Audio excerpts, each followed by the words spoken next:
Well, thank you all so much for coming to this very special event. I am very pleased to have the first event with Nexus of the day as this interactive, or not interactive, this drumming workshop in the live lab. We're going to be talking about a study that we did several years ago looking at how Nexus and members of Nexus perform this very interesting and complicated piece. So it's an honor to have this ensemble here. Nexus is the premier percussion ensemble in sort of the world in which I live. I grew up listening to these guys. The New York Times called them the high priests of the percussion world, and I think that's an accurate description. They have played all over the world since 1971. The first time I heard the group was back in about 1994, and I was blown away by them then, and I'm sure if you're able to come to the concert tonight, you will be similarly impressed. Russ Hartenburger is also a scholar of Steve Reich's music, and so he's going to be giving us some background on the piece and how this project started. And so I think it'll be very interesting to start off with this historical perspective. So please welcome Dr. Russell Hartenburger. Thank you,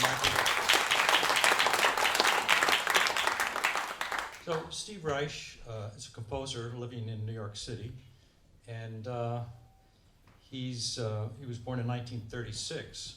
So in 1966, he was composing mostly tape music, music on tape recorder, and one of the things he did was record people's voices and try to manipulate them on tape recorders in order to create a composition. So one day in his loft in New York City, he had two tape recorders, two wall and sock tape recorders, for those of you who remember tape recorders. And he was creating tape loops. So these were just a continuous piece of tape going around and around on the tape recorder. And he had it on two separate wall and sock tape recorders, trying to synchronize these snippets of voice so that they would sound at the same time. But he found that because of the differences in the mechanical operation of the tape recorders, that one functioned slightly faster than the other one. So when this happened, it created an effect which he eventually called phasing, one of the tape loops going out of phase with the other. So instead of going like this, they just kind of went like that and then recycled until they came in unison again and just kept recycling through. And he found this very fascinating. His comment was when he first heard this, he felt the sound going up one side of his body and down the other side of his body. So he thought this was fascinating and would be an interesting way to approach composition. So two of the compositions that he first made were called, one was called It's Gonna Rain, and the other was called Come Out. These he created in 1966. So the recording that you heard when you came in was a snippet, was the beginning of Come Out. And this is a tape of a young black man who had been arrested in New York City wrongfully and was sent to jail and beaten by policemen in his jail cell, or somewhere in the jail, and he wanted to go to the hospital, and so he was squeezing the injuries on his arm, and he was being interviewed at this time, and he said he wanted to squeeze the injuries to let the bruised blood to come out to show them that he was injured. So Steve Reich got a hold of this tape recording somehow, and he took the phrase, come out to show them, or I want to get the bruised blood to come out to show them, and he manipulated this on his tape recorders to create this phasing effect. So Michael's going to play just a little snippet of it so you can hear again how the words come out evolve into this more interesting musical phenomenon. To show them, come out, to show them, come out, to show them, come out, to show them, come out, to show them, come out, to show them, come out, to show them, come out, to show them, come out, to show them, come out, to show them, come out, to show them, come out, to show them, come out, to show them, come out. So the piece, of course, goes on for a longer time, and he manipulates the tapes a little bit to add the compositional aspect to it. So Steve Reich was wondering if this effect, this phasing effect, would be possible to do with people instead of with tape recorders or in combination with tapes. So the next piece he wrote in 1967 was called Violin Phase. So in Violin Phase, he pre-recorded several violin tracks and then had a live performer play on the violin and phase against these tracks. And that seemed to work well. So this was a human phasing against a pre-recorded tape. And then he thought, well, if this works, maybe it will work to just eliminate the tape portion of it entirely and have one person phasing against another person. So he had a friend from graduate school named Arthur Murphy, who was a pianist, and Steve Reich also played some piano.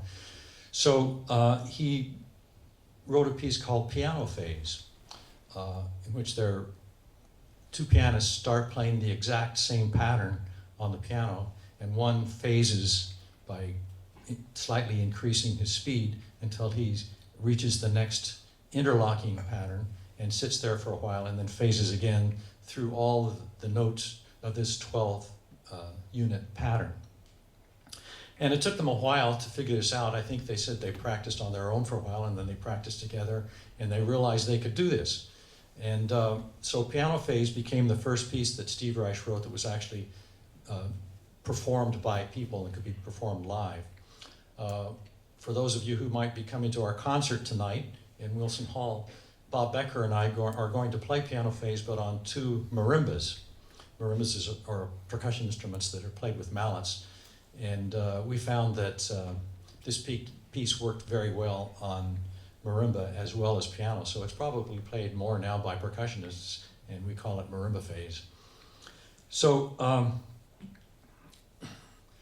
the next thing that happened in Steve Reich's compositional career is he became interested in African drumming.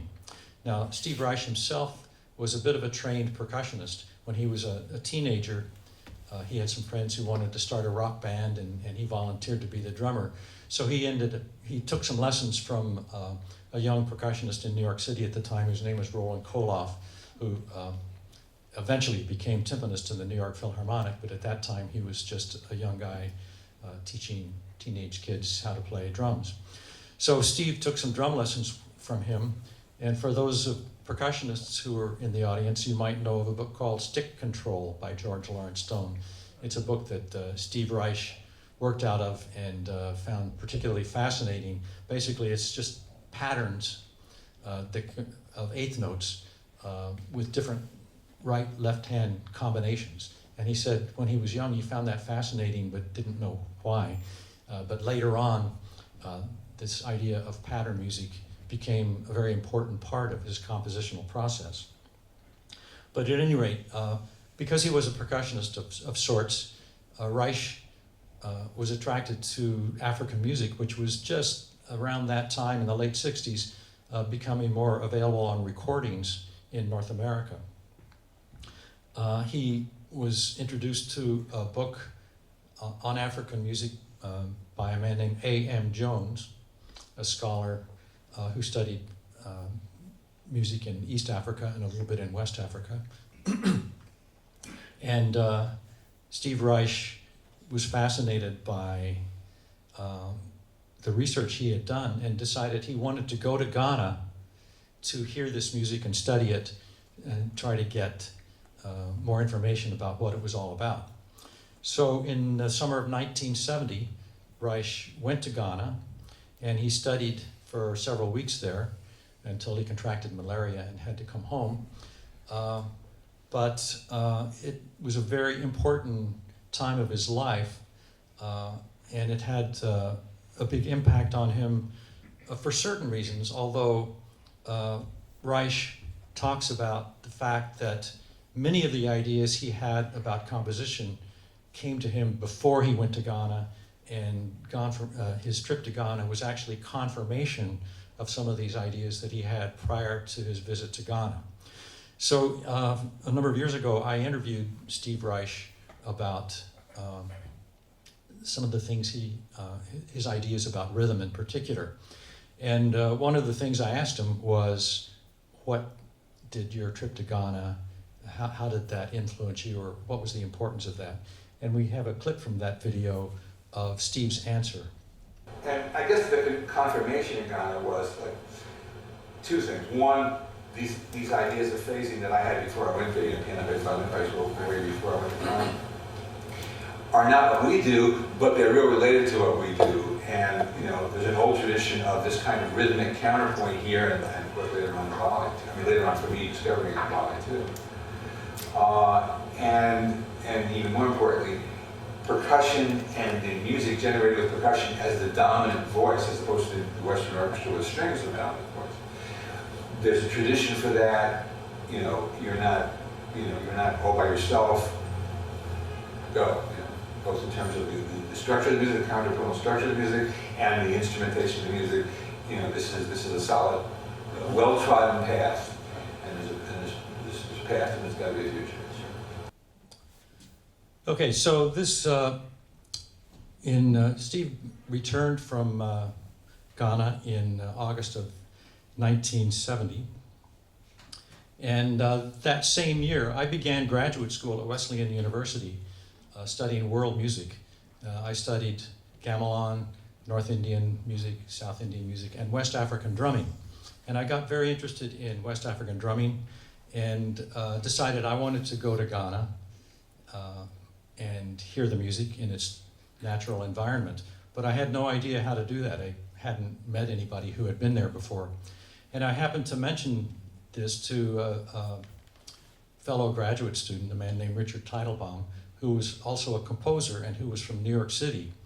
And Richard said, well, I know a composer, and he went to Ghana the previous summer, and he's writing a piece for percussion, but he doesn't know any percussionists. So Richard suggested, why don't I get the two of you together, and this person can tell you about his experiences in Ghana, and maybe you would be interested in hearing the piece he's writing for percussion. And I thought that would be great.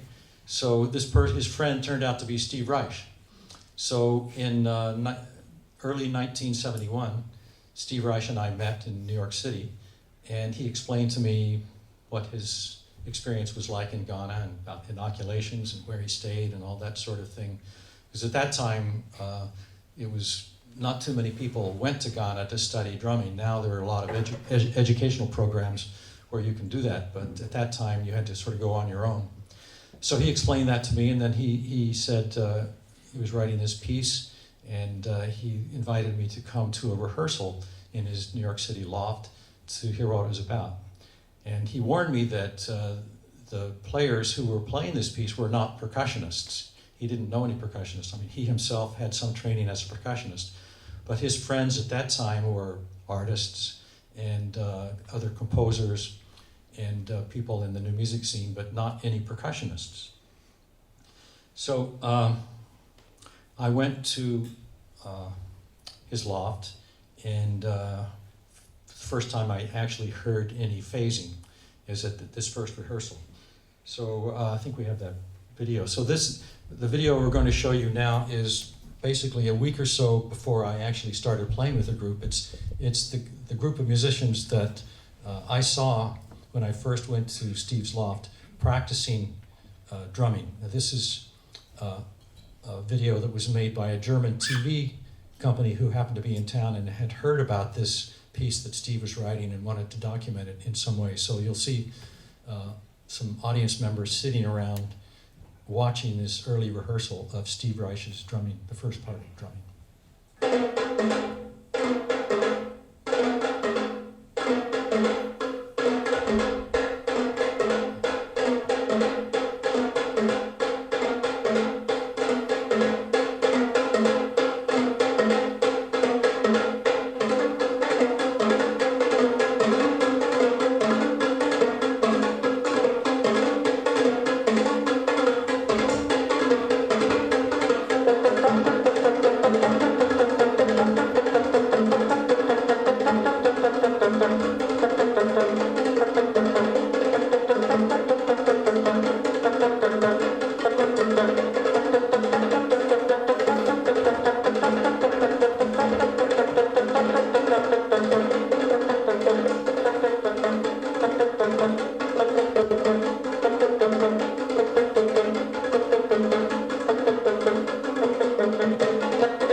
So the other performers on the bongos were, besides Steve Reich, were Steve Chambers, a piano player, Arthur Murphy, a piano player, and John Gibson, who was a woodwind player. Okay, so the drumming rhythm itself is pretty simple. I'll demonstrate it.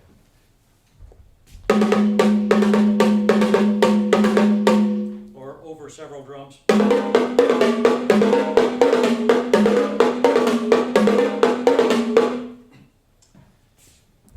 This rhythm is used for the entire piece, and the entire piece can last up to 1 hour and 20 minutes. And no other rhythm is used other than this rhythm or fragments of this rhythm. So I asked Steve Reich how he came up with that rhythmic pattern. It's not an African rhythmic pattern, it's something he came up with himself. And he thought for a minute, and then he said, well, I think I was talking on the telephone, I was on the speakerphone, and just it was kind of a boring conversation, so I was just tapping on the table with my fingers, and I came up with this rhythmic pattern. So I guess he's explaining kind of an aha moment that rhythm appeared to him. So in the last number of years, Reich has been submitting his manuscripts and notebooks and tape recordings and personal correspondence to an archive in Basel, Switzerland called Zacher Archive or Zacher Stiftung. These materials are available for researchers to examine. So I took advantage of this and made several trips to Basel to look through his papers and his manuscripts and his early sketchbooks, as they're called by the Zacher Archive, as to how he came up with this rhythmic pattern according to his sketchbooks. And it turns out that in spite of the fact that he thinks or contends that this rhythm came to him in sort of a moment of inspiration, he actually spent a long time working it out in detail. So we have a slide of a page from one of his sketchbooks. Is that next? I can't remember. Yeah, there it is. So this notation is from September of 1970. So he had been back from Ghana about a month, and he started working on ideas for this piece that he wanted to write. So these are some of the sketches. The very top is just eighth notes up and down. Again, he's sort of thinking about hand distribution as was shown in the stick control book that I mentioned for drummers. But then you can see isolated here is actually the drumming rhythm. The L's and R's stand for left hand, right hand, because eventually that became important in the complexity that underlies this basic pattern. So there are pages and pages from his sketchbook of detailed working out of this drumming pattern, and it gets a little bit more involved as he starts trying to put it into an actual composition. So it's one of those things where somebody had an inspirational idea, but at what point he thought of that rhythm in relation to the time that he was working out in his sketchbooks, we don't know. But at any rate, it's kind of interesting to see the process of him composing it. Okay, so I started playing with the Reich Ensemble in the spring of 1971, and the premiere took place in December. And so I went through his materials, and I think we have an agenda page. Where's that next? Yeah, so this is April of 1970, so you can see down in the bottom left-hand corner called Russ Hartenburger. And then in the next page, a couple days later, it talks about the rehearsal for the TV documentary that we just saw a snippet from. So they had been rehearsing drumming for some time prior to this, and we kept rehearsing at least once a week, sometimes more, until December. So I calculated by looking through his materials that by the time we premiered this piece, Drumming, there had been over 75 rehearsals for the piece. So any of those of you who are musicians and have played any new music realize that's an awfully large number of rehearsals before first performance. But we learned it by rote. We didn't learn it through notation. Steve Reich would compose something during the week, and then he would demonstrate the parts to each one of us, and we would learn it and attach it to what we learned the week before. So little by little, we memorized the piece. I actually didn't see any notation for it till several years after I'd been performing it for quite a while. So it was an interesting process to learn how this piece went. So this was 1971, and then Steve Reich realized shortly after that he needed to have trained percussionists in his ensemble. At that time, there was, besides me, there was a man named Jim Price and some of Jim's students who played in the premiere, but he wanted a core of percussionists to perform the music. And that's when Bob Becker came into the group, who's a member of NEXUS, and a few years after that, Garry Kvistad, who's also in NEXUS, became a member of the Steve Reich Ensemble and formed sort of the percussion nucleus for the group. You might be interested to know that our group NEXUS is performing tonight, and we'll have all the guys on stage in just a minute to demonstrate some of the phasing parts of drumming. NEXUS started the same year in 1971. So pretty soon we'll have the 50th anniversary of the premiere of drumming and the 50th anniversary of NEXUS, which still has 3 of us who are the original members of the ensemble. Steve Reich Ensemble immediately began touring Europe and North America and eventually into Asia. And by that, so I've been playing this piece drumming many, many times, probably hundreds of times, and hadn't really thought about exactly what was going on in this piece, other than I thought it was really interesting, and the rhythmic aspects of it were very interesting. And then by chance I met Michael Schutz, and he invited me to his lab here at McMaster University to explain his work in music perception and cognition. I mean, we immediately hit it off. He was a percussionist, trained percussionist, has advanced degrees in percussion as well as psychology. So he showed me some of the work he'd been doing in his lab and the work of other people with trained birds, not trained birds, but birds that could, cockatiels. Snowball, the famous bird that could dance in rhythm. Anyway, I found that very interesting, and Michael said, well, you know, you seem to have an interest in this. There's going to be a conference at Ryerson University in Toronto. This was in, what year was this? 2013. 2013. And he said, why don't you come to it? You may find some things interesting. A lot of people are talking about rhythmic experiments. So I thought, okay, this will be fun. And it's in Toronto, so I could go there easily. So I went to this, this conference, and I attended a presentation by a man named Justin London. Now, I knew about Justin London's book, a book called Hearing in Time, which is a fantastic book on rhythm. And I was interested in seeing his presentation, and it turned out he had teamed up with a man named Rainer Polak from Germany and done work in Mali on Mande drumming. And as part of his presentation, Justin showed a video of a recording that they had done in Mali that had a different aspect of the African drumming that I hadn't heard before, or that I hadn't heard much of, and it was an accelerando, a group of drummers that started together and gradually sped up. And so maybe we'll just play that, and then I'll tell you a little bit more about it.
So I found this video fascinating for a couple of reasons. One was the fact that there's this speeding up, getting faster, which is, from my experience at that time, was unusual with African drummers. And the other thing was that Justin London and Rainer Polak actually recorded it and analyzed what happened when these guys got faster from a rhythmic perspective. And it got me thinking, what's similar in what I do to this, and the obvious thing was phasing. So in phasing, in Steve Reich's drumming, at the very opening of the piece, Bob Becker and I are playing this very same pattern, and I gradually increase my speed till I reach the next interlocking rhythmic pattern. So I've been doing this for a long time, but I hadn't thought about, well, what actually happens? Is there a way that that could be analyzed and documented? So I would know in this phase, which is kind of a random feeling of almost chaos, is there a way, or irrationality, I guess you might say, is there a way that this can we can determine what's actually happening? And I mentioned this to Mike, and he said, well, there's this building that's just opening up at McMaster University, Live Lab, which at that time was just beginning to, I think we were one of the first things that had. Yeah.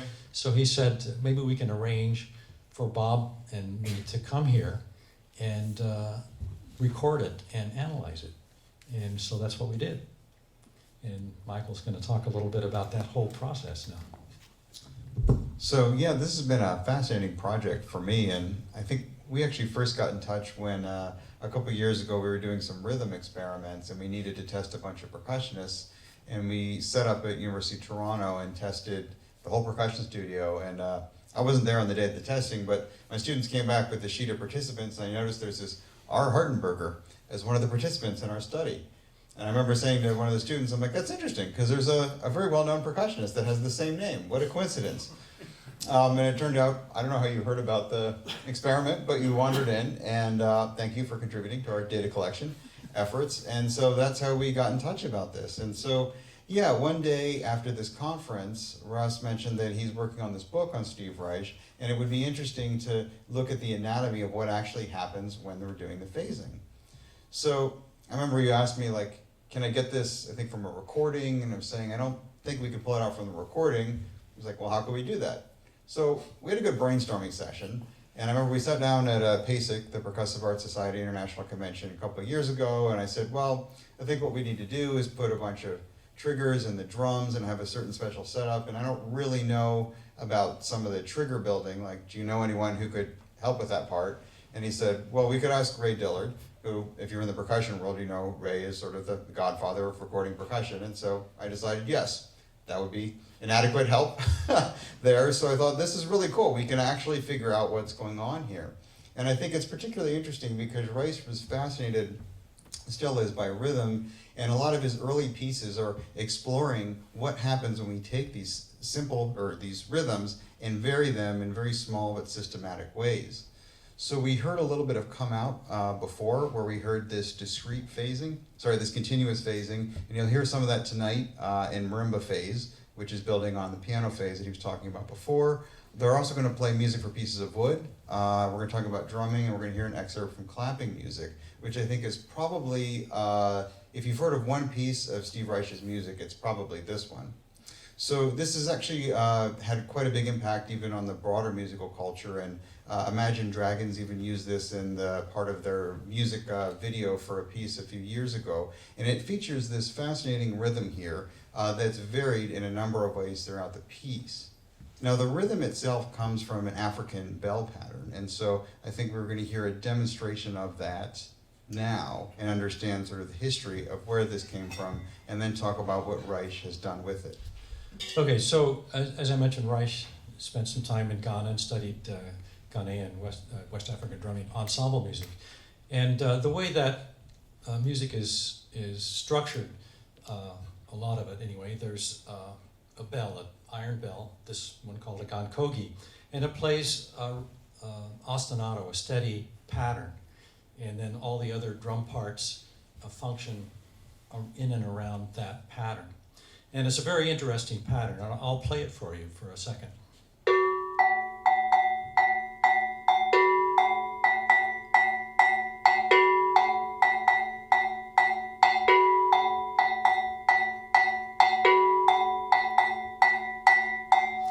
So there are a lot of theoretical aspects of it that are very interesting if you try to analyze it.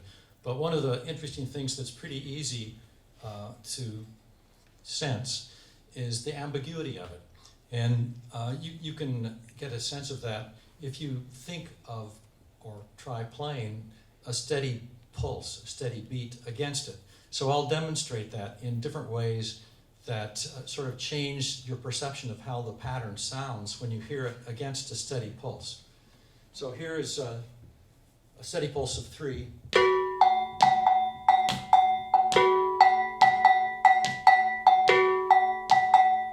4.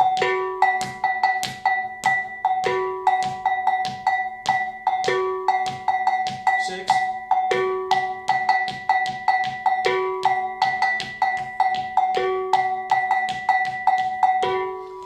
So that pattern itself is very intriguing because of the different ways that perception can shift. And Steve Reich actually uses that pattern in much of his music, but he wanted to come up with a similar kind of pattern, but wasn't an African pattern. It was one of his own creation. So the first thing he did was figure out the number of units in it. In this pattern, it's 1, 2, 3, 4, 5, 6, 7, 8, 9, 10, 11, 12. 1, 2, 3, 4, 5, 6, 7, 8, 9, 10, 11, 12. So it's a 12-unit pattern. And that is sort of the key to the ambiguity of it, because 12 can be divided evenly in 1, 2, 3, 4, 6, or 12 ways. And depending on how you create a musical composition, you can hear the composition in many different ways. So Reich came up with a pattern, kind of an interesting one, for clapping music. It's a 12-unit pattern, but it goes like this. 2, 3, 4, 5, 6, 7, 8, 9, 10, 11, 12. And so you see that an interesting theoretical aspect about it is it's sort of a palindrome. 1, 2, 3, 1, 2, 1, 1, 2, 1, 2, 3, 1, 2, 1, 1, 2. It's 3, 2, 1, 2, and continuously 3, 2, 1, 2, 3, 2, 1, 2, 3. And it's also kind of a reduction and an increase of the pattern. So from a theoretical standpoint, it's interesting, but from a practical musical standpoint, it's also interesting. So should we play it now? Well, yeah, so. Do you want to talk about that? Yeah, so what Reich did then here with clapping music was take this interesting and ambiguous pattern and add an interesting little twist here. And so in clapping music, we have one player on the steady voice. Do you do the steady part or the? Well, Garry does it, but it's... Garry, okay. So you heard Garry will be playing the same pattern the entire time. And I've highlighted that here in blue. I've got the first note marked with that blue circle at the beginning, and so you can see relative to the metrical position, beat 1 is always falling on beat 1. Now what happens as they play, when the jumping voice that you'll hear, Russ will shift in the second, they repeat the first measure a certain number of times. The second sort of segment of this involves a shift where we take this original pattern and shift it up by 1 note. So now the note that was first over here actually comes over here at the very end. So the pattern moves over by 1 note, and each repetition has 1 more shift. So now we have 2 of the notes that are gone to the end and 3 at the end there.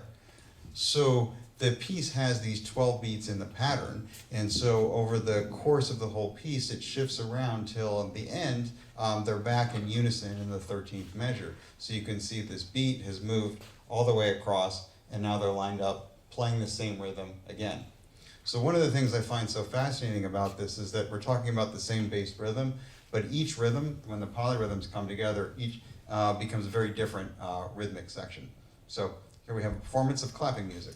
And my colleague, Garry Kvistad, will perform this with me. Okay, 6, 1, 2, 3, 4, 5, 6.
always interesting to hear the clapping response after the piece. So, clapping music involves these jumps, note to note. And in that sense, it's both similar and different from drumming. So in drumming, there's the same idea of one part shifting, but rather than jumping in what I think of as a discrete manner, in drumming, Reich asked the performers to shift gradually. So we can use this kind of setup to look at the notation and understand what he's calling for in drumming. So here, we have a similar thing in that we have a steady voice that keeps playing the same rhythm the whole time. And here, the moving voice also shifts by a beat. So between measure 9 and measure 10, similar to clapping music, we have a shift of a beat where the first note over here moves to the end. Now the difference is in drumming, rather than jumping directly there, there's this part in the middle that he just notates with a bunch of dots, where one player gradually shifts to move on to a beat ahead of the other one. So in terms of what's happening here, we can imagine this if we're looking at say a theoretical figure here, and moving from measure 9 down at the bottom up to measure 10, what we would have, if we think of the beat in each of these different positions, that if we start with both performers playing on the same downbeat, they would play together for a certain period of time before the moving voice gradually pulls ahead with just a slightly faster tempo, similar to two tape reels with one moving at a slightly faster speed, pulling out of phase until they hit that moment one beat apart. So the question we were interested in is, well, we know what the score is calling for, but what actually happens when you're trying to do this? Because as anyone who's ever performed this piece knows, while it sounds simple, it's certainly not. I learned this firsthand when we did a demonstration of this at a couple of conferences, and we had to practice several times before I could get this one little section of it. So to figure this out, we designed an experiment in the early days of the Live Lab, where we have a picture right here on this very stage where we had two members of NEXUS playing this phasing and drumming. So normally in the piece, what Reich calls for is a single set of bongos, the way we have, or a single line of bongos, the way we have them set here. We needed to have actually two sets of bongos so that we could put triggers in each of the drums to record the timing information independently. Now we set it up that way for an obvious technical reason, but I remember we were sitting in the recording booth and then Ray was saying, actually it sounds sort of cool with these two sets of drums. And we were talking about that, and I think you said you've done at least one performance then with two sets of drums, which makes it a little bit easier to hear the separation of the parts, and also a little easier to not hit the sticks against one another. But I think you said there's some tuning challenges that make it difficult to do that in the long run. But I thought that was a cool moment of the scientific study of a piece or influencing the artistic way in which we might go about it. So we captured the timing information from these drums and these special triggers that Ray built and that he still has, and he showed off at the percussion convention a few months ago. And so with this contact microphone tucked into the inside of each drum, and we put it just here out of the way so that they were less likely to hit that with a stick, we were able to get really, really precise timing information, strike by strike, throughout the entirety of the phase. So this created some really interesting challenges and opportunities when it comes to doing the data analysis, because I never really looked at anything quite like this before. So the first challenge came in just getting the information out of this raw audio recording into a format that we could do some statistics on. And so here, my colleague in communication studies and multimedia, David Ogborn, wrote a script that extracted the peaks from each of these notes and translated them into data points that we can then use in all the visualizations that we're about to watch. So what we're expecting, or what the score is calling for, is this gradual separation where the moving voice gradually pulls ahead of the steady voice. This study gives us an opportunity to see what actually happens when we're looking at phasing as done by two of who must be the most experienced people playing this that I can think of. So Russ is doing the moving voice here, and so we can see, to start off with, the timing there is gradually pulling apart, and that's what we'd expect from looking for this separation. The interesting thing is that although initially you start speeding up, this starts to change later on. And I know one of the things you talked about early on that motivated you to do this was saying you felt like sometimes you were slowing down while actually getting ahead of the other part, and philosophically that just seems like something that can't really happen. And so here we can actually see there's this interesting zigzag pattern back and forth where there are moments here where the voice, while moving ahead, is in some cases actually pulling down on the timing. So the second thing that I think is so interesting about this is looking at the degree of independence between the two performers. Now, most studies of synchronization in the music psychology literature understandably look at what happens when you get two performers and try to get them to synchronize. Here we sort of have the reverse question of what happens if you have two performers and you're trying to get them to not synchronize. And so in that sense, I think it's an interesting edge case because we have two highly trained percussionists that are intentionally trying to not synchronize. And you can see that here, in the context of doing this phasing, they are very much zigzagging back and forth and tracking one another. So I think from a sensory motor synchronization standpoint, it's interesting to look at sort of the limits of the degrees of independence that we can have between two performers on stage.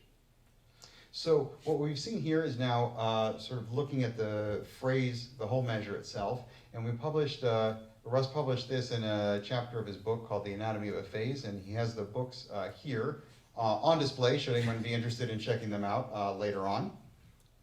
So that much is sort of out there. What I've still been working on for a while now is trying to figure out how to deal with the analysis of the whole data set, because this is just the first note that we're mapping here, the phase. And if we're looking at this whole measure here, we would have, in theory, something like this, where both performers are in synchrony to start off with for all the rhythms, and then gradually one moves all the rhythms equally ahead as we go throughout. So if we look at that individually, we should essentially have a bunch of straight lines and then a bunch of these parallel diagonal lines. Trying to figure this out has been one of the more interesting and challenging data visualization issues that I've dealt with in my entire career. And so we've gone through many, many different plots. My lab has survived many a lab meeting as we've thought about trying to show it this way or trying to show it that way. So ultimately, we built a tool that shows this information dynamically in real time. And I think this gives the best overview. And then we'll circle back and talk a little bit about what this means. So here we have a sound there as well. We have this sort of dueling visualizations where we have what I like to call the radar plot over here and then the line plot over here. And theoretically, we'd expect them to start in synchrony, and then the steady voice on this outer circle would stay at the same position while the moving voice would rotate on this counterclockwise, showing speeding up a bit. So there'll be moments in here as the voices start to separate that some of the intermediate notes actually start to overlap.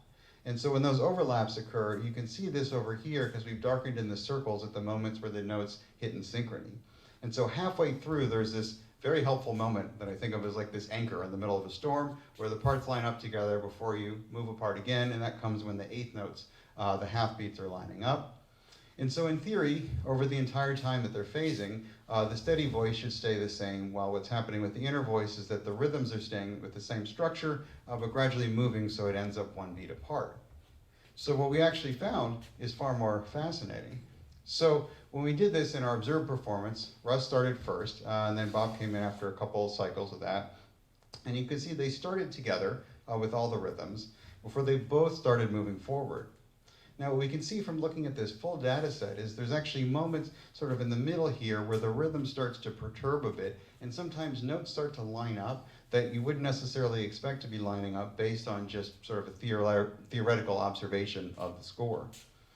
So you can see here the integrity of the rhythm for the most part stays the same in terms of the same positionings of these dots on the circle, but there is some ebb and flow as they go back and forth. And now the two of them are both speeding up at some parts in time and other parts in time getting slower, but gradually the difference between the points on these circles is growing. And so I think this speaks to that feeling of somehow slowing down while also speeding up, because they're speeding up in the sense that he's getting more ahead of the other part, but slowing down at the same time because there are moments where both of them are pulling back into time. So trying to then interpret the data set was even more challenging than just doing the visualizations. And so there's a couple things that I think are helpful in trying to make sense of what's going on here. The first is that looking at this question about how much the performers are pulling apart. And to do that, I thought rather than just look at the raw visualization here, we can look instead at the differences and how much separation we have. So here I've got plotted very lightly the steady voice in these gray dots that you might not even be able to see, and that's actually by design, because I'm trying to highlight here the difference in the separation by this purple line. And so you can see this is growing fairly steadily throughout the whole time. And another way we can look at this is to essentially normalize that and just look at these beat widths happening at a consistent rate as we go. Now I thought this was going to be the killer, helpful way to visualize this, because now we'd have these nice smooth lines, but when we line these all up, you can see it's not exactly a straight journey from the small separation to the big one. We have this interesting, it's almost like a city skyline turned on its side. And so I think the reason for that is something we could see in that visualizer before, which is that as the rhythms are moving and one part's speeding up, there's different notes that start to sort of stick to one another. And when they're overlapping, I feel like it's so ingrained that we are trying to line up notes in a performance that those notes probably stay together a little bit longer. And so for that reason, the rhythm shifts a bit as it goes, and I think it makes it hard to understand whether or not the separation is being done consistently, because this is just comparing one note in one part to that note on a score in the other part, which isn't necessarily the note happening as close to it in time. And that we can see better from this radar visualization. So we found this tool to be pretty cool, so we decided to actually go ahead and put this online. So if you're interested in learning more about this piece, if you visit maplelab.net, you can see all of our different research projects here, and we have a whole page devoted to this drumming project, where you can see not only some of the pictures we saw today, but this visualizer, and you can actually control it in real time. So you can either look at the theoretical version and choose the speed you want to go, because it's sort of like watching grass grow to watch the theoretical one in real time, or you can find in this observed version. And in addition to seeing the animations, you can get some additional information about where the notes are happening, which is helpful as I've been exploring the piece in different ways. You can even relive your favorite moments by rewinding to replay as much as you like. And it's been a great tool for studying either the individual parts or how the two parts are coming together. Something we've also done is actually looking at some individual data points in here, and you can pick really any 2 points in the piece and see how far apart the difference is, either in raw milliseconds or in fractions of a musical beat. So we put this together initially to try and figure out what's going on. It helped with some of the analyses, and I think it's also a nice interactive way for percussionists to understand and study this really important phenomenon in an important piece. So I just wanted to acknowledge the visualizer tool was put together by Kyle Gowder, who was an undergrad student years ago in my lab, and he's now doing his PhD here in this department, and I think it's been a really fantastic way to explore this. So now that you are insiders in understanding exactly what's happening in this incredibly complicated and fascinating piece, we thought it'd be interesting to do some demonstrations of different segments of it. So to start with, now Russ and Bob are going to play the exact segment that we did in the recording so that you can see here with the visualization and listen as this is unfolding. So to start off with, we're going to hear a phase done by 2 members of NEXUS, and then we'll get to some of the more complex ones after that.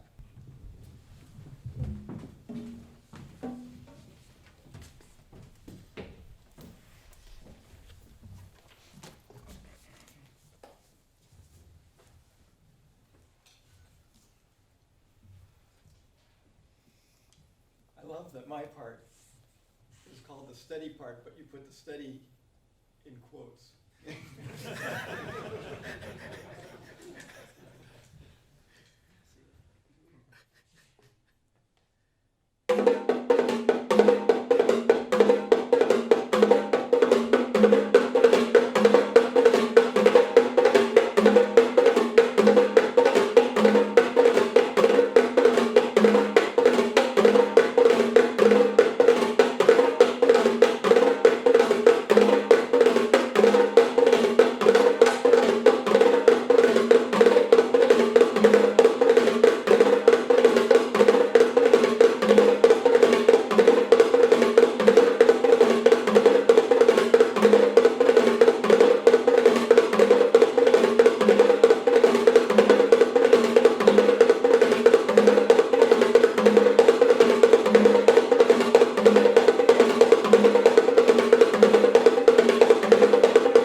first time I played a snippet of this as a poor stand-in for Bob Becker when we were at a conference, I remember we started rehearsing this, and it was so counterintuitive to me that I kept messing it up. And finally, like we would get to the pattern where it locks in one beat later, and I would instinctively jump a beat back, because it's a very surreal experience to be standing across from someone doing the same pattern and be trying to not play with them. And I found the only way I could do this initially was to basically stop listening, stop paying any attention to what Russ was doing, and just sort of lock in like the way I started in grade 5 band, focusing only on myself until magically we arrived at the end. As I've gotten more comfortable with it, now I can actually start to listen to it a little bit more, and it's almost like this musical zipper, I feel, as the two things unfold. And so I think it's a fascinating thing to listen to and to perform. And speaking to the steady in quotes thing, naming these things was challenging.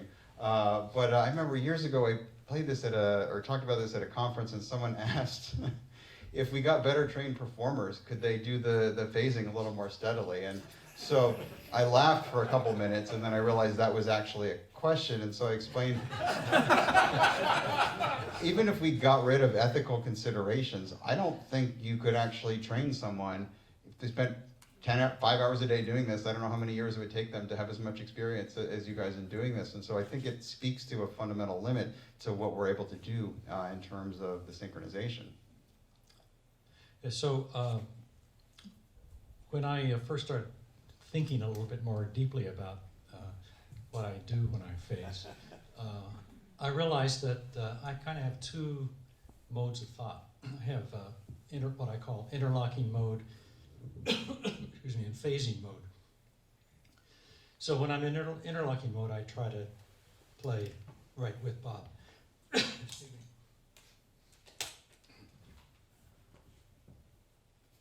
And when I'm in phasing mode, I kind of shift my thinking. Sorry. I mentioned this to Bob, and I said, when I shift into my phasing mode, at this experiment we did at Live Lab, I noticed that the tension changed in my hands, just from sort of a mental shift that occurred. And Bob said to me, well, that's interesting, because before you start phasing, I can sense that you're about to phase because of something you do physically in your hands. And then Bob said he makes an adjustment in the grip, and the way he holds the sticks also. So Michael explained to me before we did the experiment that sometimes you find out things you weren't looking for, and this is one of the things that I found. So what we've shown here is one excerpt of the piece that they'll be playing tonight, drumming, first part of that. We're going to now show some of the more complex excerpts that involve multiple performers, more than just the two performers. So I think we have another section with 3 people. Yeah, we're going to do a section with, this is sort of halfway through the full sort of 20-minute drumming part 1 section. And in this section, Bob is still playing the, quote, steady part. And I phase once, and then I phase again. And then Bill Cahn, who's another member of NEXUS, Bill, you can come on up. Bill comes in unison with me and phases once and then again. So we end up in 3 different rhythmic relationships with each other.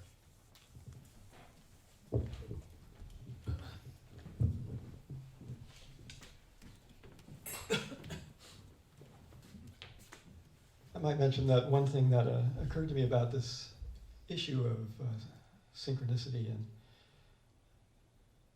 phasing is that phasing is kind of a natural situation for non-trained musicians. If you've ever worked with young children in an ensemble, this kind of thing happens all the time. And it's very natural for people to get out of phase. What's actually takes a lot of training is to play together.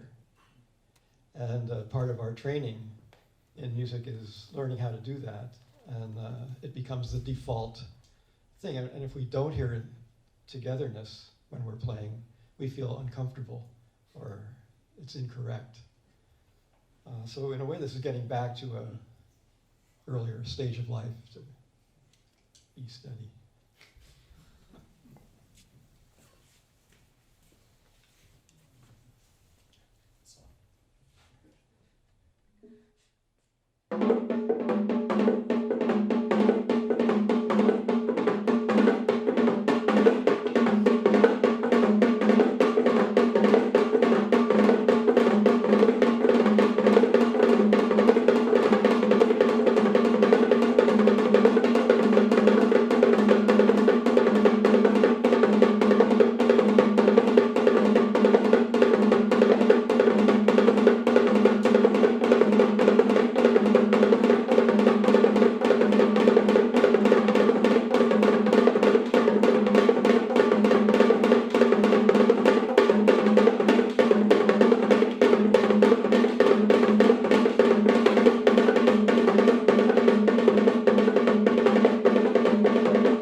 section we're going to do is what we call the unison phase. So in this section, Bob is the steady part, and the three of us, Garry and Bill and me, were in different rhythmic relationships to Bob's pattern.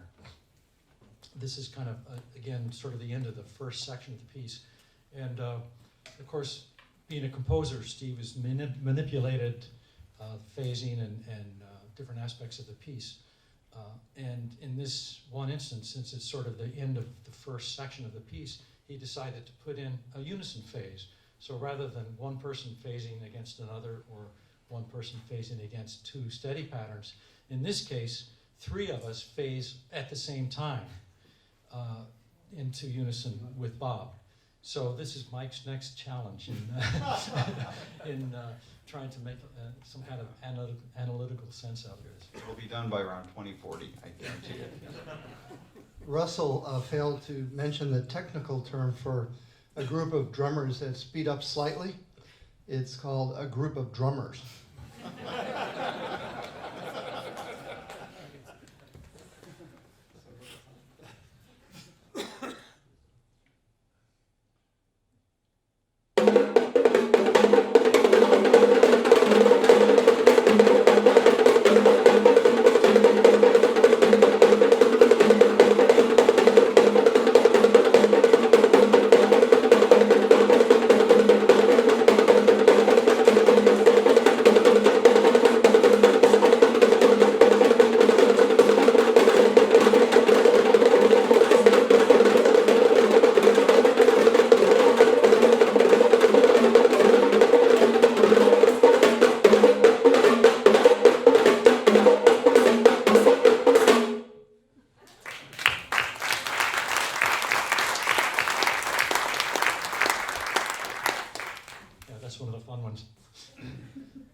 Does either one of you, Garry or Bill or Bob, want to say anything about your experiences with phasing or any other experiences in life?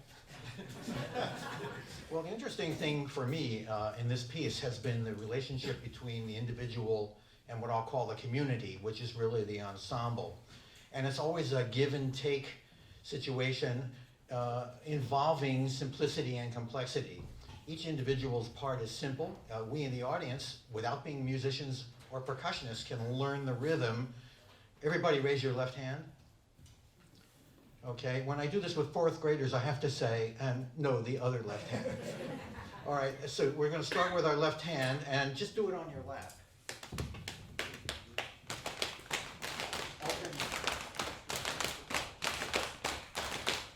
So we just proved my point that the rhythm is simple and anyone can do it. So for the individual, simplicity. However, when the community becomes involved, things become more complex. And for even professional percussionists, relating your part to the other parts is the issue. And that, I think, accounts somewhat for the wavy in and out of the phasing process, because we're connecting socially with the other players based on our experience in certain places, and then there's this ambiguous area where we transition to the next part of the phase. So there's something socially significant about this, about the relationship between the individual and the community. That's my thing.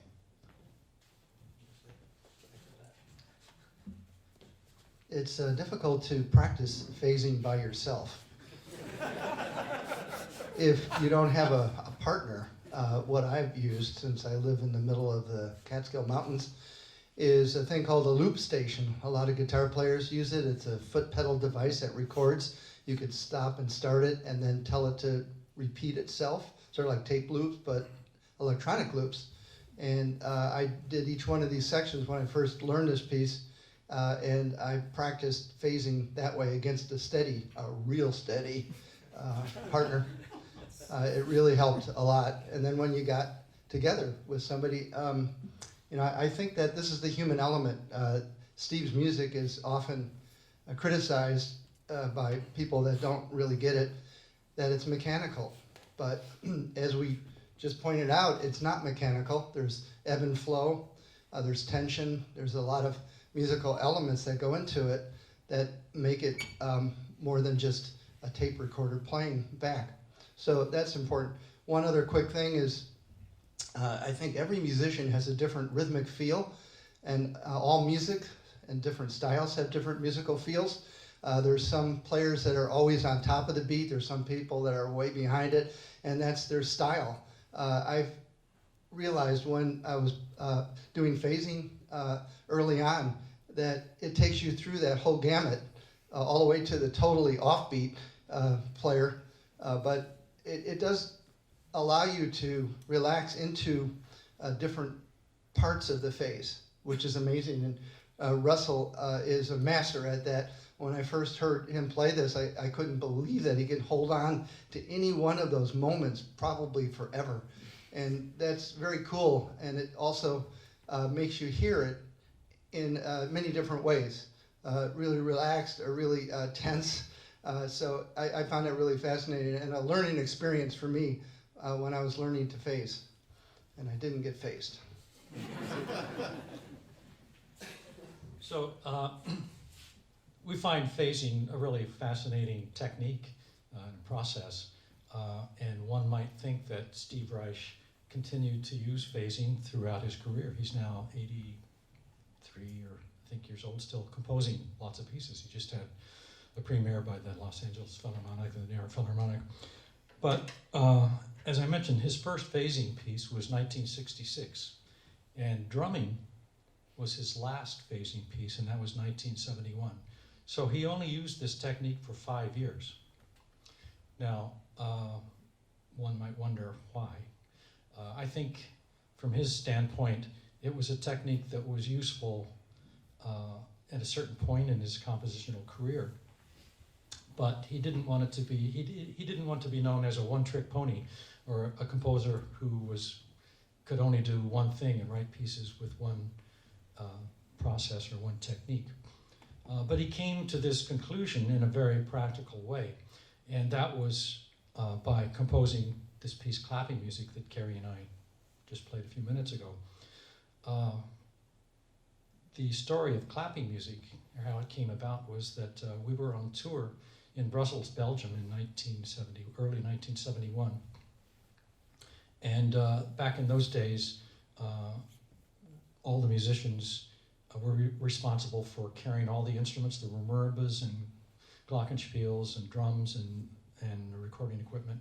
So we all drove the truck, unloaded the truck, set up the instruments, played the concert, tore down the instruments, loaded the truck again, and went to the next gig. So that's called paying your dues. So we all did that, and happily we did it for very little money. But one night after a concert in Brussels, the presenter said, "Would you like to go out for some food and drink?" And of course, being musicians, we said yes. So he took us to a Spanish restaurant on the outskirts of Brussels, and we were eating and drinking some beer, and we didn't realize this, but there was going to be a floor show, and this show was some flamenco dancers and guitar player. And the flamenco dancers did this thing called palmas, which is clapping, interlocking rhythmic patterns. A really interesting rhythmic thing is going on. And in the middle of it, Steve leaned over to me and said, "This is fantastic. They have a piece here and they don't have to carry any instruments." So a few months later, I came to his studio for a rehearsal of some other piece, and he said, "I've got this piece called clapping music, and you want to try it?" And clapping music, in his idea at that time, was that it was a phasing piece, another phasing piece, because drumming and then the next thing would also be a phasing piece called clapping music. So he and I tried this clapping music, but instead of jumping in, as Michael says, to one discrete pattern to the next, I tried phasing against him, and it just wasn't working. And I think the reason it wasn't working was because in drumming, when I phase against Bob, or any one of us phases, we keep the pattern in mind from the beginning of the pattern that we're playing. So if I'm playing da-ga-da-da, and I phase one beat ahead of Bob, I don't change my rhythmic pattern. I still think da-ga-da-da, but that my one begins on his six. But in clapping music, when I shift from one rhythmic pattern to the next, I change the way I think about the pattern. So instead of thinking I think the next pattern.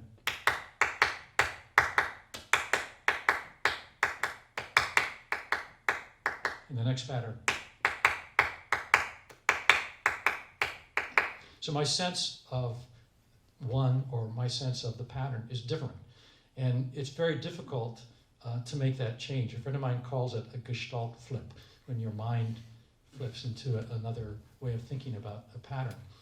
It's very difficult to play clapping music and switch your way of thinking about it successfully.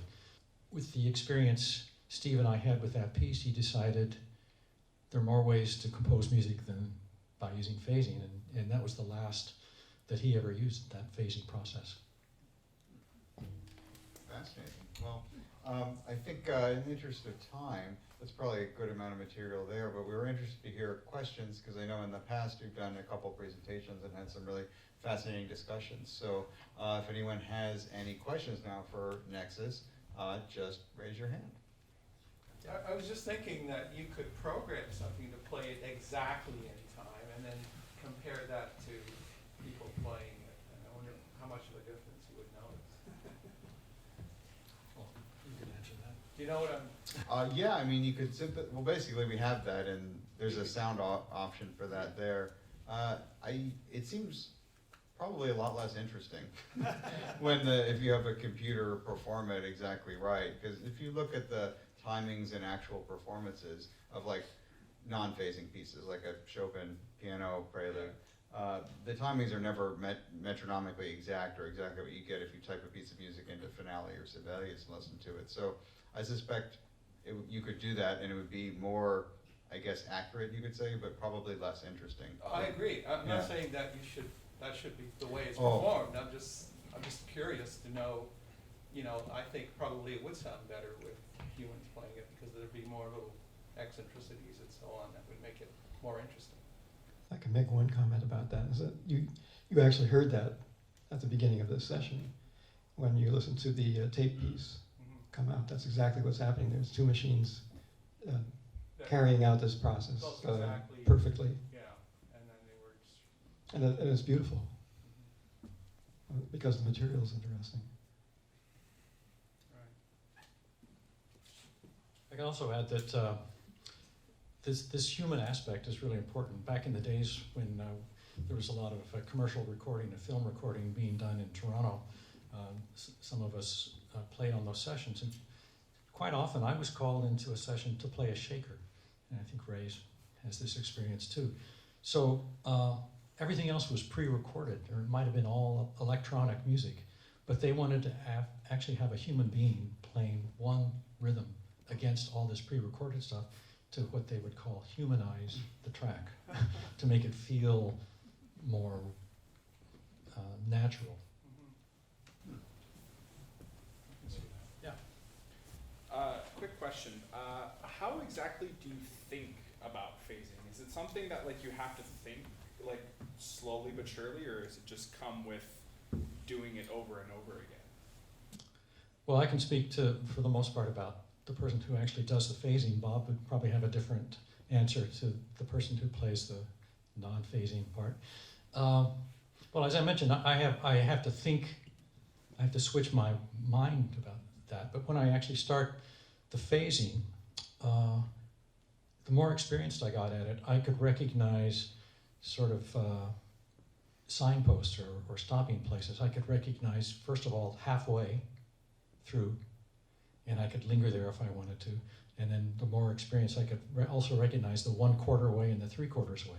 So in a way, I was doing 4 little phases within one big phase if I wanted to. I could do it that way, and it sort of helped me to control the phase and prolong it. I found that the easiest part of the phase was the very beginning, when I was edging away from unison, and the most difficult part was the very end of the phase, when I could hear what the next interlocking pattern was going to be. Because once my mind heard that, then I wanted to go there. Like Bob said, we're trained to play in unison.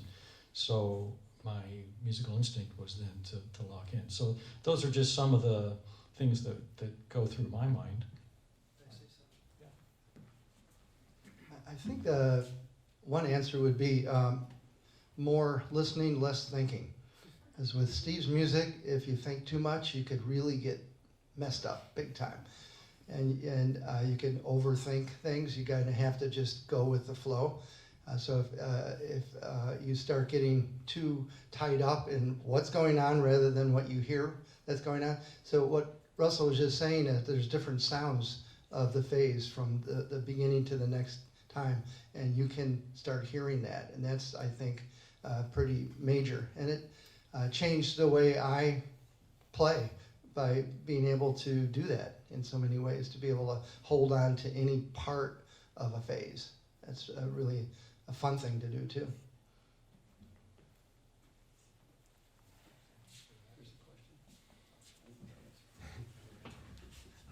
This is just continuing the thoughts. I don't know that there's a specific answer to that one. Probably each performer has his or her experience and comes to terms with something like something unusual, like phasing for himself or herself.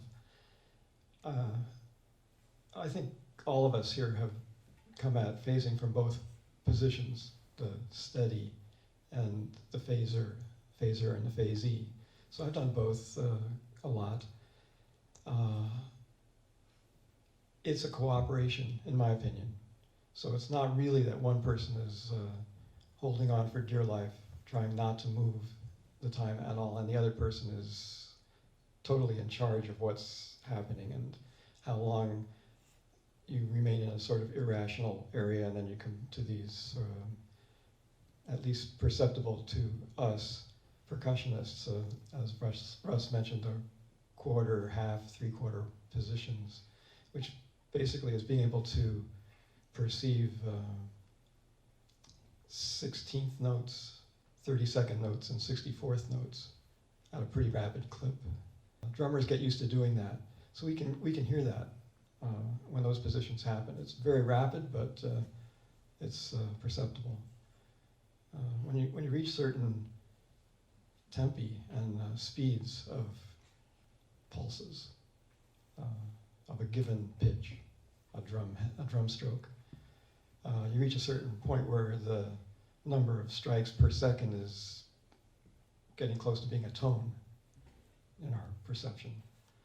But before that happens, drummers are pretty good at perceiving and identifying the rapid pulses. So those positions are ones that we can understand. I think what Russell's mentioning, that end of the phase position, it's tricky, but if you want to really become adept at this and practice it the way Garry was saying, if you use a looping device of some kind, you can do it. If you have a digital metronome, you can practice against some kind of time. You can do it with finale. You can have some music program play that figure and play against it. The main thing is that you get to know what the coming duet is going to sound like when you reach the next position, and so on and so forth through the piece. So if it's a 12 unit figure like this one, then you have 12 that you want to find. The first time I had to experience that and come to terms with it was marimba phase. That was the first phasing piece I actually tried to play, and Russell showed it to me one day. We had 2 marimbas set up, and I didn't know what phasing was until that, and it was exciting to do it and interesting. But the way to become comfortable with it was to learn each duet. And essentially what phasing does, or what the what you call jumping process does, is to create canons. And so Steve always mentioned that, pointed out that this resulting canonic interrelationship is something that's very old in Western classical music. It goes back to the Middle Ages. Canons are row, row, row, row, row, row your boat. That type of canon is something that's still used by composers throughout musical styles. And it's just a big part of Steve's music, but it's great. It's a big part of Bach. Yeah. You have a question? Oh, sorry. This might sound very simplistic, but would you call it phasing when you're in a car on a rainy day, your windshield wipers are going and you're playing a song and you're keeping time, and suddenly they slightly go off and it comes back? Yeah, that's phasing. Yeah, Steve used to explain it by, cars don't do this much anymore, but the windshield wipers would go out of phase with one another. and that's, you could visualize it, yeah. David, do you have a question? Yeah, so in the way the piece is written, there's a constant change in the phase difference over time, and when it's actually played, it wasn't clear. I was just wondering whether, because both are moving along, did you actually plot the second difference? Because then you'd see if there was fluctuation in what's intended to be constant. By the second difference, you mean The second phase? The difference in the differences. Oh, David's a math professor. No, like the derivative, the derivative. Because that's constant in the way that it's written, and it's just hard to tell when you went from the. Yeah, I mean, the closest was just looking at that. But no, I haven't done that calculation. At one point I was plotting in the first note relative to the second to look at all these things, and you get this whole like matrix that gets complicated. And that's when we started visualizing it with this radar plot, and I realized the rhythm perturbs. So maybe we should talk more about that, because I'd be interested to see how that works. Yeah, at the back there. Hi. Perhaps this question is related, perhaps it's not. While practicing one of your pieces just a short while ago, I had experienced one of those things that probably every drummer experiences. Is that when you're doing a repeating pattern for prolonged periods of time, you start to experience that thing where the mind separates from the body.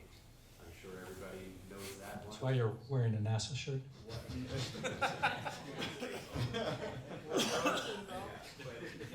forget, your body, muscle memory takes over and your mind just forgets what you're doing. And most of the time, for amateur drummers, when you finally realize it's happening, it usually ends up in a disastrous result. I was wondering if perhaps that you have techniques for that, or is this something that you encourage, or is this something that you try to avoid? What's your experience with Change your dose.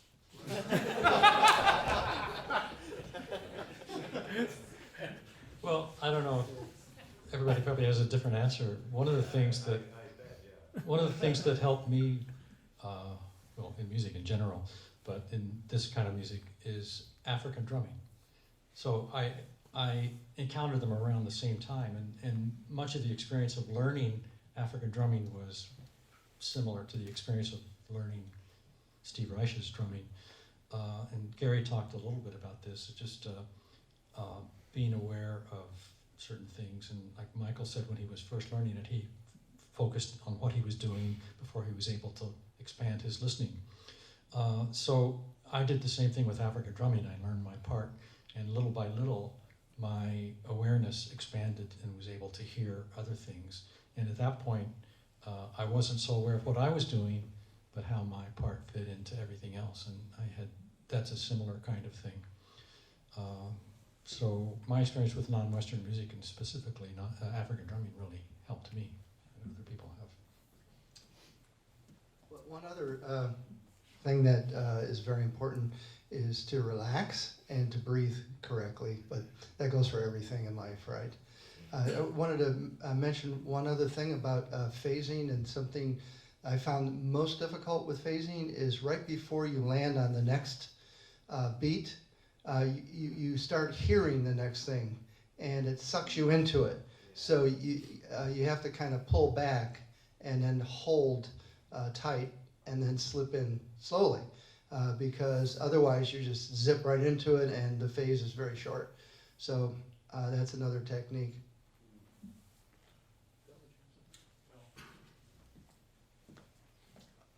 The most euphoric moments for me are when I'm playing music over the last 50 years or so, are those moments rare when I have no idea what's going on around me. I'm completely in the flow, and so I'm not thinking, and I'm not necessarily relying on intuition.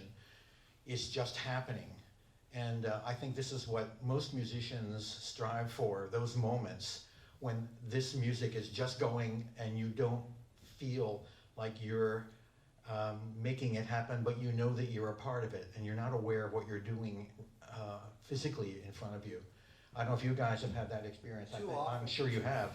And I think most musicians have had that experience, and that's what we seek in the music making, I think, for the most part. Yeah, I just have a sort of naive musical question, which is, it seems like there's 8 beats in the piece, and when you keep on talking about 12 units, are you referring to the time signature? Okay, so 1, 2, 3, 4, 5, 6, 7, 8. 8 attacks. But if you, the 2 faster are the da-da, so if you continue that underlying pulse or numbers, those da-da-da-da-da-da-da-da-da-da-da, 1, 2, 3, 4, 5, 6, 7, 8, 9, 10, 11, 12. 1, 2, 3, 4, 5, 6, 7, 8, 9, 10, 11, 12. So the units are determined by the smallest number, or yeah. Have you ever tried playing it on a drum kit where you would play the phasing with, say, your foot, and you would play it ostinato with your hand? I never have. He's asking if I've ever tried it on a drum kit. I haven't ever done that. I don't play drum kit much at all, or ever very well. I think people have probably done that, but I haven't. Yeah. If these patterns were different tones, like the 4 different patterns were various notes instead of the same note, would that phasing be totally different, and there'd be something different happening there, of course, but like I mean, there are some different notes. You mean even more different notes? It would be more cacophony than anything else. Well, the piece we're playing tonight, Piano Phase, has a 12-note pattern. Sometimes actually 1, 2 patterns the same length but different pitches against one another. So that creates actually a harmonic differentiation. Is not just a rhythmic change that happens. And dissonance as well, right? It could be dissonant. If you're trying to separate it and phase it out. Well, yeah, it's, he calls it irrational, but it can be kind of dissonant, depending on the pitches that you choose. But you want the phase to be, you want it to feel like a phase, though. You don't want it to be too far out in the wave, in the tones of the waves and that. You mean, does he want that, or what? I'm I'm just trying to see what he's trying to compose. I see the phase function, and like being in and out of phase with the pattern, but if those were notes, like you would choose 4 different notes that were doing the patterns, and one would be out of phase to the other ones that might be in unison, and then there'd be a certain dissonance, but I'm thinking of polyrhythms, I'm thinking of what's happening here. So. I'm not quite sure I understand the question, but I mean, there are different pitches. I didn't ask a question, Oh, okay. That's good. out of the box. There's one thing that's going on in all of this music that we've discussed and demonstrated today, that is when you have these repeating patterns played against one another, usually in some canonic relationship, as I mentioned. There's another element that takes place when there's 2 or more patterns going on, and that is that some notes are either reinforced by 2 players playing them at the same time, or certain notes are selected spontaneously by our awareness, or like our brain. And we can select melodies. As you mentioned, if there's more than just the sound of a clap, for example. But even that, were you here when they played clapping music near the beginning? Yes. Yeah. So a clap can have many pitches. I heard lots of melodies coming out of the performance of clapping music today. Garry's hands are different than Russell's. You can't be, as a human being. Okay, so they don't have to be the same tone. No, and as you can see, with the notation for drumming, the pattern requires 4 different notes, 4 different pitches. Oh. Right, and one of the things that's explored in the piece by the composer is what he calls, and what musicologists refer to as resulting patterns, which are melodic patterns that can be heard in an ongoing grid of interlocking patterns. Either you select them as a listener, very active way to listen to this kind of music, or they're reinforced by another performer. And in the film that we saw of Steve working with his musicians in the early days of composing the piece, he was vocalizing these resulting patterns using mnemonic syllables. I think of the example of a group singing "Row, Row, Row Your Boat." Yeah. They're singing it in a round, and it's just kind of different patterns coming in like that. But I was thinking of, because all the sounds of the bongos were roughly the same. Well, wait a minute. Listen to this. Russ and I will play a canon based on this pattern, and Garry will play some of these resulting patterns. See if you can hear what I'm talking about. So.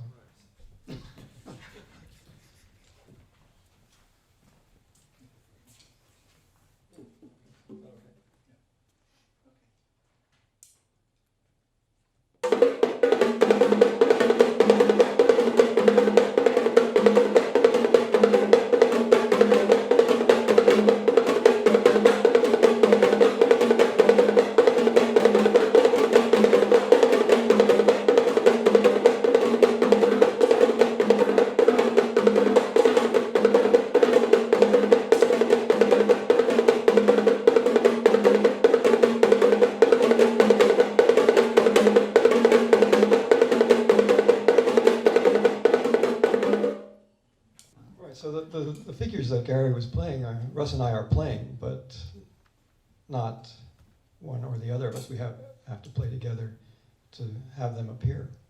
So Garry can listen to what Russ and I are playing and select notes that are being played by one or the other of us at any given time, and then double it.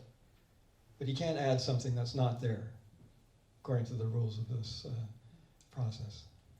Yeah, I don't know if that, yeah, sorry. Well, I was going to say, so there's many different interesting nuances to this, and if you're interested in hearing the full piece, this will be one of the things that NEXUS is playing tonight in the concert at 8 o'clock in Wilson Hall. If you're interested in coming, I suggest getting a ticket online ahead of time, because we are nearing the capacity in the room. I think it's going to be a really great show. So I've been told a reception awaits, and I've also learned you're never supposed to keep anyone away from food. So I just wanted to formally end this here. So I'd just like to thank our guest Nexus, and I'm sure they can answer questions if people have additional questions at this point. So thank you guys so much for doing this.